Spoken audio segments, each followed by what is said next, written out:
So what we're talking about on this video is Social Security, competitive Social Security, and I want to focus right now on personal savings as a source of capital in capitalism.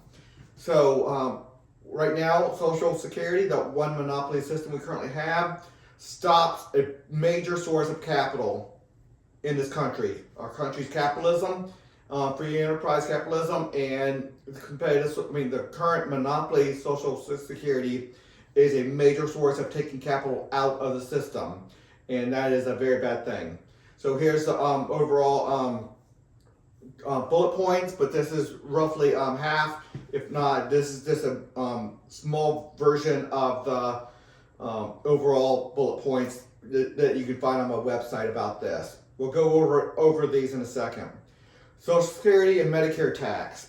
If people were able to save in their own IRA, own retirement account, the 7.65% plus the company's match of 7.65%, or a total of 15.3% of their income into an IRA, that would be huge. So let's talk about that. The amount of money your company has to pay you or pay on your behalf for you working to the government to be put into the IRA, to put into the Social Security and Medicare system is 15.3% of what you earn. So 15.3% of what you earn needs to go into the government under Medicare and Social Security.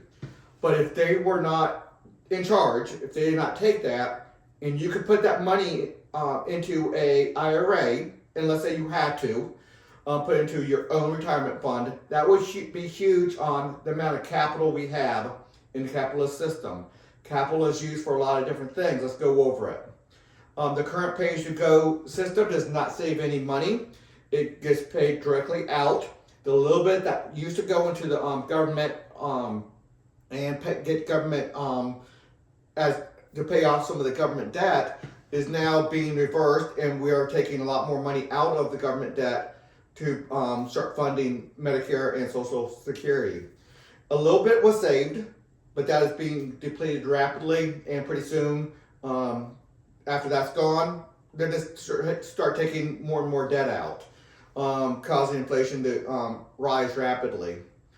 Social Security and Medicare tax. That capital could be used to start new businesses or expanding existing ones. Anything you could think of that might need a loan, whether it's car loan, home loan, business loans, anything that needs that is what that source of capital could be funding. And obviously, the more funds you have available, the lower interest rates you can get for those funds. I mean, get for those funds when you start a new business or your home loan. You obviously know that when you have a home loan of a certain amount of a house or whatever, that a 1% decrease in interest rates could be tremendously impactful on your monthly payments and how long you have to pay that loan off and the like. So it's big. Capitalism runs on capital, so retirement savings is capital. That's what that is. But under Social Security, it's not capital anymore. It is pay-as-you-go system. It's not there. So that takes away a major source of capital in our capitalist system. So what is competitive Social Security? Where every person selects a retirement system. So let's go over it real quick. A part of a citizen's responsibility is to take reasonable steps not to become a burden in their burden to society in their elderly years, because they just don't have the physical capabilities and sometimes mental capabilities to earn a good living like they did in their youth or in their regular adulthood, 20 to 65. Obviously, there's some people that can keep on earning money, but a lot of people, when they're 65 and older, their physical and their mental abilities go a little bit, and their ability to make money is not there. So they could become a burden on society without making sure that they are saving. But to have a monopoly system on that is not the best. So we want to have a competitive system. You do have to belong to one of them, and some of them can be totally capitalist, totally free enterprise. You have your private accounts. They just there will be a forced system where you have to save a certain amount of money. It's still under your control and everything, but you cannot do certain things until you reach your elderly years. At least a percentage of that, similar to what it is with Social Security now. Obviously, we have Social Security, plus they advocate that you have a personal IRA, so you have both. But so I'm only talking here about a percentage of your retirement funds. It should be a lot more than what the minimum is, but the minimum needs to be there so you're not becoming a burden on society, or as much of a burden on society. So after proper legislation, about a dozen Social Security type systems will emerge, and I want to do a constitutional amendment on that. Each system needs to have more than 5% of citizens, just so there's reasons for that. We can talk about that later, but every citizen must select which retirement system to be in, and then the members of each retirement system, so just the members of retirement system A, vote on the leadership of retirement A. So you only vote on the leadership of your retirement system within your membership. Each retirement system only governs their members. That's huge.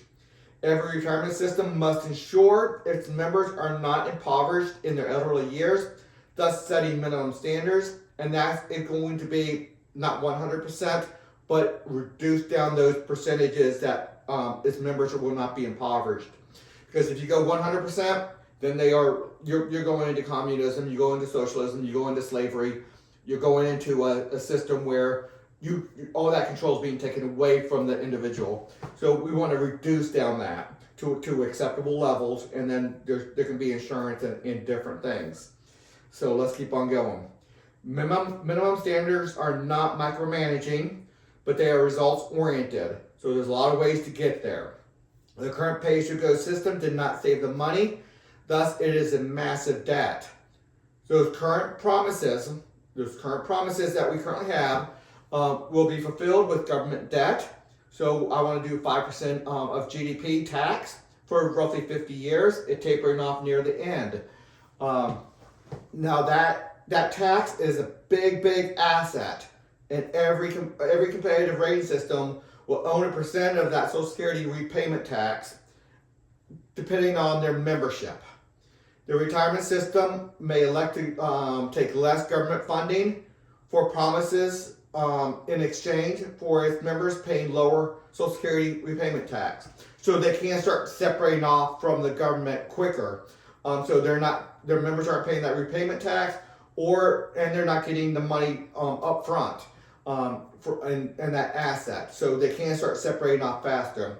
Okay, that's it for this video. Everything's easy to find at Haley2024.org. It is about everything about competitive governance over there. Please consider a donation, and until the next video.